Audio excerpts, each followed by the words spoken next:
জন্য দেখবেন একটা প্রজন্ম তৈরি হয়েছে এখন, ওরা বলে যে আমি তো আল্লাহ কোরআন এগুলো তো খুব একটা বিশ্বাস করি না, কারণ আমি তো দেখি না। নাউজুবিল্লাহ। আছে না এমন লোকজন আশপাশে আপনার? এদের সংখ্যা বাড়ছে না কমছে? দিন দিন বাড়ছে। হয়তো আপনার কাছে মনে হচ্ছে যে এদের সংখ্যা হয়তো বেশি না, কিন্তু দিন দিন বাড়ছে। এই যে শিক্ষা ব্যবস্থা দাঁড়িয়ে আছে এখনকার এই দর্শনের উপরে, পরীক্ষা নিরীক্ষা পর্যবেক্ষণ চাক্ষুষ না দেখা পর্যন্ত কিছু বিশ্বাস করি না।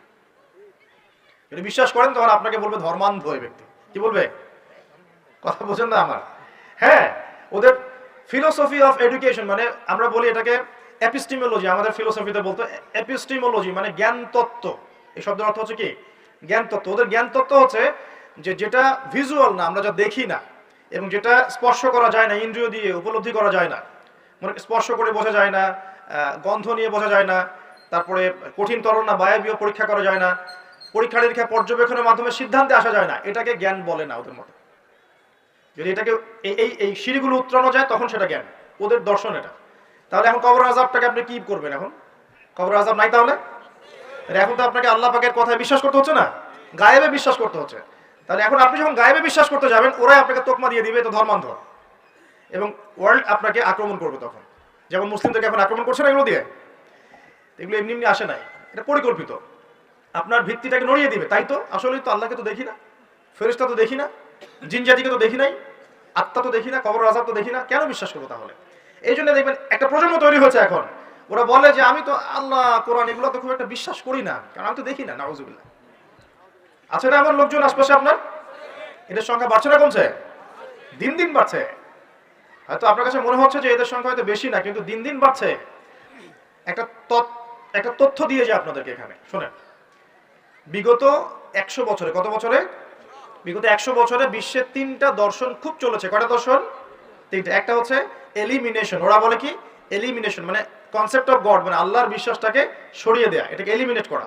দেখবেন পশ্চিমারা সহ এই উন্নত সভ্যতা, সো কল্ড উন্নত সভ্যতারে কিন্তু আল্লাহই বিশ্বাস করে না। তারা নাস্তিকতার আদর্শ ছড়িয়ে দিচ্ছে, কিন্তু তারা বিজ্ঞানে বিশ্বাস করে, আল্লাহ বিশ্বাস করে না। কিন্তু হ্যাঁ, বিজ্ঞান যদি বলে কবরের আযাব বলে কিছু আছে, ওরা বিশ্বাস করবে, অবশ্যই বিশ্বাস করবে। কিন্তু আল্লাহ যদি বলেন কবরের শাস্তি আছে, তারা বিশ্বাস করবে না। আমার কথা বুঝতে পারছি? আচ্ছা, এটা একটা। 2 নম্বর হচ্ছে ম্যাটেরিয়ালিজম, মানে বস্তুবাদিতা, মানে মানুষকে দুনিয়া, খাও দাও ফুর্তি করো, ব্যাংক ব্যালেন্স, টাকা পয়সা, জমি জমা, স্ট্যাটাস, এইটুকুর মধ্যে সীমাবদ্ধ করেছে। চিন্তাগুলোকে এর মধ্যে সীমাবদ্ধ করেছে। পরকাল, পরকালের জীবন, ওইখানে জবাবদিহিতা, আল্লাহর সামনে দাঁড়ানো, এগুলো বাতিল, এগুলো পড়ে। মানুষকে দুনিয়ার দিকে ফোকাস করেছে। দেখেন না এখন ফ্লাইওভারে দাঁড়াবেন, দেখবেন মানুষ ছুটছে, সারাদিন ছুটছে। কিসের পিছনে? পরকাল, দুনিয়ার পিছনে। অল্প কিছু মানুষ আছে যারা একটু ধর্মান্ধ টাইপের নাকি, তারা ছোটে ধর্মের দিকে। আরেকটা আছে 3 নাম্বার, এটা হলো চ্যালেঞ্জ এগেইনস্ট রিলিজন, মানে ধর্মের বিরুদ্ধে চ্যালেঞ্জ উত্থাপন করা, যে ধর্মের এটা কেন, ধর্মের ওইটা কেন, হ্যাঁ মুসলিমদের মধ্যে পর্দা কেন, চুরি করলে চোরের হাত কেন কাটতে হবে, বর্বর একটা বিষয়। তারপরে ইসলামে বহু বিবাহ কেন, ঠিক আছে, তারপরে বিয়ের এক্সাক্ট কোনো বয়স নাই কেন, মানে এই যে কনসেপ্ট থ্রো করছে না, এগুলো চ্যালেঞ্জ, রিলিজিয়নকে চ্যালেঞ্জ করা, এই দর্শনটা ছড়িয়ে দেওয়া হয়েছে বিগত 100 বছরে। আজকে রাত্রে ঘুমানো থেকে শুরু করে দেন রাসূলুল্লাহ সাল্লাল্লাহু আলাইহি ওয়াসাল্লামের সুন্নাহর উপর আমল করা। পারা যাবে ইনশাআল্লাহ? প্রথমে সূরা মুলক, তারপরে আপনি পড়বেন সূরা ফালাক, নাস, ইখলাস, 3বার, মোট 9 বার, এবং প্রত্যেক 3 বার শেষ হলে আপনি 2 হাতকে একত্রিত করে ফু দিয়ে নিজের মাথা থেকে নিয়ে যতদূর পর্যন্ত পারেন মাসাহ করবেন। ইনশাআল্লাহ রাত্রেবেলা আপনাকে কোনো দৃশ্য অদৃশ্যের ক্ষতি স্পর্শ করবে না ইনশাআল্লাহ। ঘুমের মধ্যে অনেক সমস্যা হয় না অনেকের, ওই যে বলে বোবা ধরে, দুঃস্বপ্ন দেখেন, হ্যাঁ ভয় পান, আছে না এগুলো সমস্যা? এই সব সমস্যার সমাধান কি মেডিকেল সায়েন্স করতে পারে? যাবেন একটা অ্যান্টি ডিপ্রেশন ওষুধ দিয়ে দিবে, অথবা একটা ঘুমের ওষুধ দিয়ে দিবে, ঘুমান। কিন্তু সব সমস্যার সমাধান কে করতে পারে? আল্লাহ পাক পারেন ইনশাআল্লাহ। এগুলো নিঃসন্দেহে কোনো না কোনো ভিত্তি এবং পিছনের একটা ব্যাখ্যা আছে, যেটা হয়তো আমাদের নাও জানা থাকতে পারে, হতে পারে না? সব জ্ঞান কি আমাদের আছে?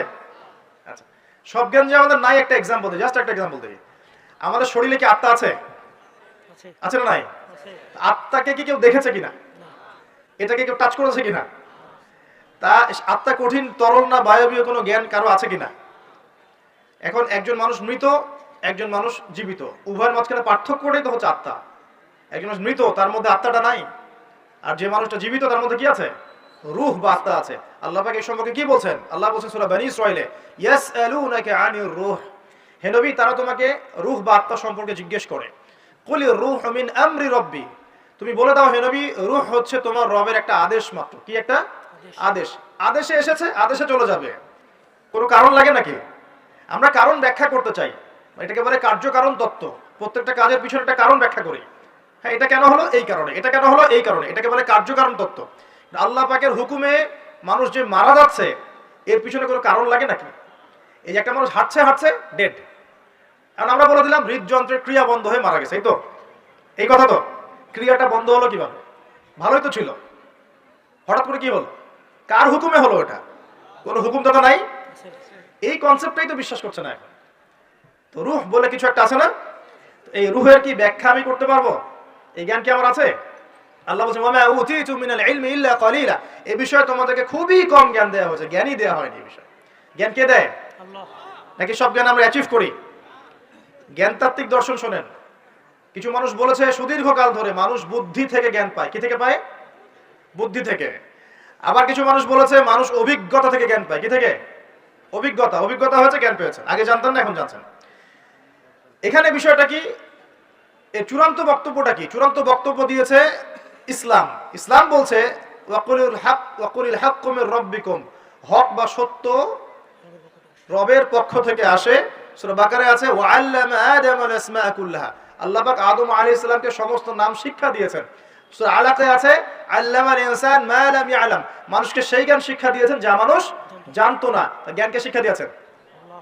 জ্ঞানকে শিক্ষা দিয়েছেন আল্লাহ। তাহলে জ্ঞান কার পক্ষ থেকে আসে? এখানে একটা কথা মনে রাখবেন, আপনার যদি অনেক বড় ডিগ্রি সার্টিফিকেট থাকে, যদি হৃদয়টা পরিচ্ছন্ন না হয়, হৃদয়ে নূর না থাকে, আল্লাহর মারিফত বসিরা না থাকে, তাহলে কিন্তু আল্লাহর পক্ষ থেকে জ্ঞান পাওয়া খুব ডিফিকাল্ট। আপনি কাগজের কিছু জ্ঞান পেতে পারেন, তথ্য পেতে পারেন, ইনফরমেশন পেতে পারেন, প্রকৃত জ্ঞান পাওয়া খুব টাফ আছে। আল্লাহ পাক বোঝার তৌফিক দান করুন। আমিন। সূরা ফালাক নাস ক্লাস পড়বেন, সূরা মুলক পড়বেন, ওযু করার কথা বলেছি। এর পাশাপাশি আপনি সূরা কাফিরুন পড়বেন। কোন সূরা? কাফিরুন। কোনটা বলেন তো? কাফিরুন। প্রথম লাইন কি? কুল ইয়া আইয়ুহাল কাফিরুন। মাশাআল্লাহ। আচ্ছা, এই সূরাটা ফজিলত আছে। যদি আপনি প্রত্যেক রাতে সূরা কাফিরুন পড়েন ঘুমানোর আগে, ইনশাআল্লাহ তাআলা আল্লাহ পাক আপনাকে আমাকে শিরকের পাপ থেকে বাঁচিয়ে রাখবেন ইনশাআল্লাহ। কিসের পাপ? শিরকের পাপ কি সবচেয়ে বড় পাপ না ছোট পাপ? বড় পাপ। একটা হাদিস বলে দেই, ইনশাআল্লাহ যথেষ্ট হবে। রাসূলুল্লাহ সাল্লাল্লাহু আলাইহি ওয়াসাল্লামকে আল্লাহ পাক একটা ওয়াদা করেছেন। কি ওয়াদা করেছেন? আল্লাহ পাক বলছেন মেরাজের রাতে, হে নবী মুহাম্মদ সাল্লাল্লাহু আলাইহি ওয়াসাল্লাম, তোমার উম্মতের মধ্যে কোনো ব্যক্তি যদি, তোমার উম্মতের মধ্যে যে কোনো ব্যক্তি যদি আসমান জমিন সমান পাপ নিয়ে আমার সামনে হাজির হয়, কিন্তু আমার সাথে কাউকে শরীক করেনি, শিরকের পাপ নাই, আমি আল্লাহ তার সামনে আসমান জমিন সমান গুনাহ, আসমান জমিন সমান ক্ষমা নিয়ে হাজির হব। কথা কি বুঝতে পারছেন? অনেক পাপ করেছেন আপনি, পাপের শেষ নাই, কিন্তু আপনি শিরকের পাপ করেন নাই। ইনশাআল্লাহ একদিন না একদিন আপনি জান্নাতে যাবেন ইনশাআল্লাহ। আল্লাহ পাক সমস্ত পাপ মাফ করতে পারেন, কোন পাপ ছাড়া? শিরক। হ্যাঁ, তওবা করলে এখনই মাফ করতে পারেন ইনশাআল্লাহ। তো এই শিরকের পাপ থেকে আপনাকে বাঁচাবে কোন সূরা? সূরা কাফিরুন। তেলাওয়াত করেন, দেখবেন শিরক আপনি চিনে ফেলবেন ইনশাআল্লাহ, সেখান থেকে আপনি দূরে থাকতে পারবেন ইনশাআল্লাহ। আর শিরক থেকে বাঁচার জন্য একটা কিতাব আমি সাজেস্ট করেছি অনেকবার, কিতাবুত তাওহীদ। কোন কিতাব? কিতাবুত তাওহীদ। এর শারাহ বা ব্যাখ্যা আছে, অনেকগুলো প্রকাশনা থেকে বের হয়েছে, কিনতে পারেন। বাংলায় অনুবাদ করা আছে, বইটা পড়তে পারেন। তবে বইটা একটু কঠিন, অনেকে হয়তো বুঝতে পারবেন না সবকিছু। যেটাই বুঝবেন না, স্থানীয় বড় আলেম যিনি আছেন, হকপন্থী আলেম, তার কাছে গিয়ে জিজ্ঞাসা করবেন। একা একা পণ্ডিত হতে যাবেন না, একা একা পণ্ডিত হয়ে গেলে সমস্যা। ওই যে এক শ্রেণী বের হয়ে গেছে যে কোরআন মানলেই হবে, হাদিস মানার কোনো দরকার নেই, আছে না?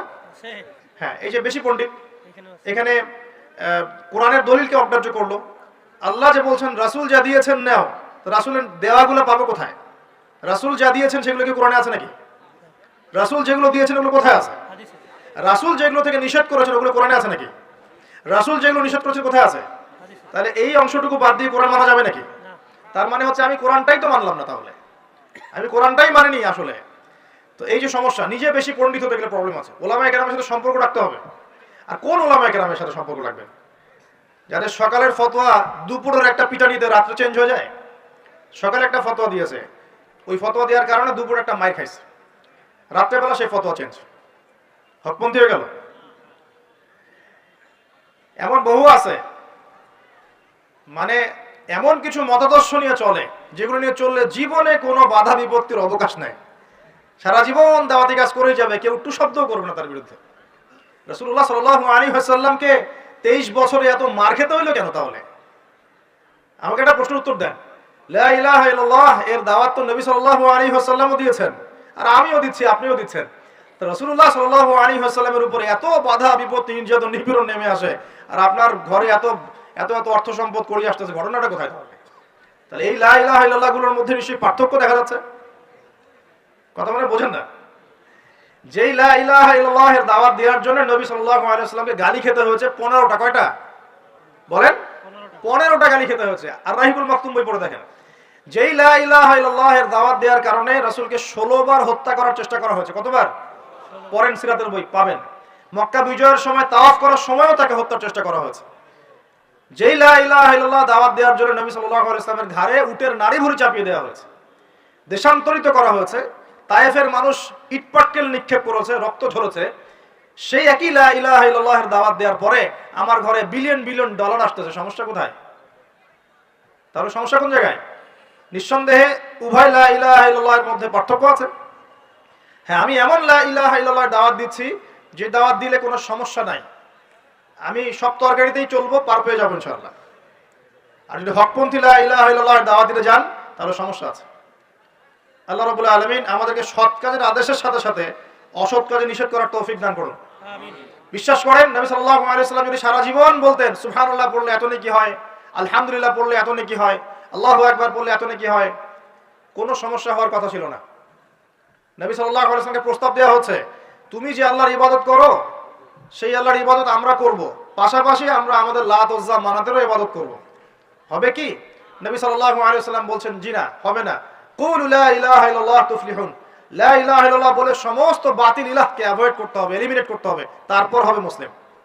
এখন আপনি 5 ওয়াক্ত নামাজও পড়বেন মাশাআল্লাহ, এদিকে সুদও খাবেন, আপনি রমজান মাসে সাওমও রাখবেন মাশাআল্লাহ, আপনি ঘুষও নেবেন, আপনি এদিকে দান সদকাও করবেন, আবার যাকাতও দিবেন না, এদিকে মাশাআল্লাহ আপনি তাহাজ্জুদ পড়বেন, পর্দা মানবেন না, হ্যাঁ, এদিকে আপনি তাসবিহ তাহলিল করছেন, হজ উমরা করছেন বছর বছর, এদিকে দুর্নীতিও করবেন, অন্যের সম্পদ আত্মসাৎ করবেন। এই লা ইলাহা ইল্লাল্লাহ আল্লাহর রাসূল শিখান নাই, শিখাইছেন নাকি? উদখুলু ফিস সিলমি কাফা মানে কি? তোমরা পরিপূর্ণরূপে ইসলামে কি করো? প্রবেশ করো। এখন ইসলামে পরিপূর্ণ প্রবেশ মানে কি? নামাজও পড়বেন, সুদও খাবেন, আর এদিকে রোজাও রাখবেন, ঘুষও খাবেন, এদিকে হজ উমরা করবেন, বনের সম্পত্তি মেরে খাবেন। এগুলো কি লা ইলাহা ইল্লাল্লাহ শিক্ষা? তো মনে রাখবেন, লা ইলাহা ইল্লাল্লাহ এর হকপন্থী ওলামায়ে কেরাম যারা, সোহবতে গিয়ে পড়ে দিন শিখবেন ইনশাআল্লাহ। পারবেন না? এটা চেনার জন্য আপনাকে এত কষ্ট করতে হবে না, এত কষ্টের প্রয়োজন নাই। খালি দেখবেন যে কাদের দাওয়াতে বাধা বিপত্তি নেমে আসে আর কাদের আসে না, এতটুকু চোখ কান খোলা রাখলেই বুঝতে পারবেন ইনশাআল্লাহ আযজা ওয়া জাল। এই জন্য একজন মজলুম বলেছিলেন যে তাকে মৃত্যুর সময় বলা হচ্ছে কালিমা পড়েন। কি পড়েন? কালিমা পড়েন। সে বলছে যে আমাকে কোন কালিমা পড়তে বলছে? যে কালিমা তোমরা পড়ছো সেই কালিমা পড়ার পর তোমাদের রুটি রুজির ব্যবস্থা হচ্ছে, আর আমি যে কালিমাটা পড়েছি এই কালিমার জন্য তুমি এসেছো আমার গলায় আজকে ফাঁসির কাষ্ট ঝোলাতে। এই হচ্ছে অবস্থা। প্রিয় ভাইরা, দুনিয়ার জীবনটা চূড়ান্ত নয়, এখানে সফল হতে হলে একটা আয়াতেই যথেষ্ট আপনার জন্য। আজকে রাসূল যা দিয়েছেন নিয়ে নেন, যা দেন নাই ছেড়ে দেন, যা নিষেধ করেছেন ছেড়ে দেন, ব্যাস, আর কিছু করতে হবে না। ঘুমানো থেকে শুরু করেছি আপনার জন্য, আমি একটু গুছিয়ে দিব আপনাকে সারাদিন, তারপর শেষ করে দিব ইনশাআল্লাহ। এবার আপনি ডান পাশে কাত হচ্ছেন, হয়ে বলবেন আল্লাহুম্মা বিইসমিকা আমুতু ওয়া আহইয়া। তার আগে যদি সম্ভব হয় 33 বার সুবহানাল্লাহ, 33 বার আলহামদুলিল্লাহ, 34 বার আল্লাহু আকবার পড়ে আপনি ঘুমিয়ে যাবেন। এখন যদি আপনি 6 ঘন্টা বা 8 ঘন্টা ঘুমিয়ে থাকেন, প্রত্যেক সেকেন্ডে আপনি নেকি পাবেন ইনশাআল্লাহ। সুবহানাল্লাহ। কেন নেকি পাবেন? কারণ আপনি আপনার আদর্শ মতো ঘুমান নাই, আপনি রাসূলুল্লাহ সাল্লাল্লাহু আলাইহি ওয়াসাল্লামের আদর্শ মতো ঘুমিয়েছেন, মুহাম্মদুর রাসূলুল্লাহর উপর আমল করেছেন। মুহাম্মদুর রাসূলুল্লাহ মানে কি? প্রতিটা কাজ করতে হবে কার তরিকায়? রাসূলুল্লাহ। এটা বোঝেন। লা ইলাহা ইল্লাল্লাহ মানে কি? মানে আল্লাহ ছাড়া আর কিছুই চলবে না, সোজা কথা।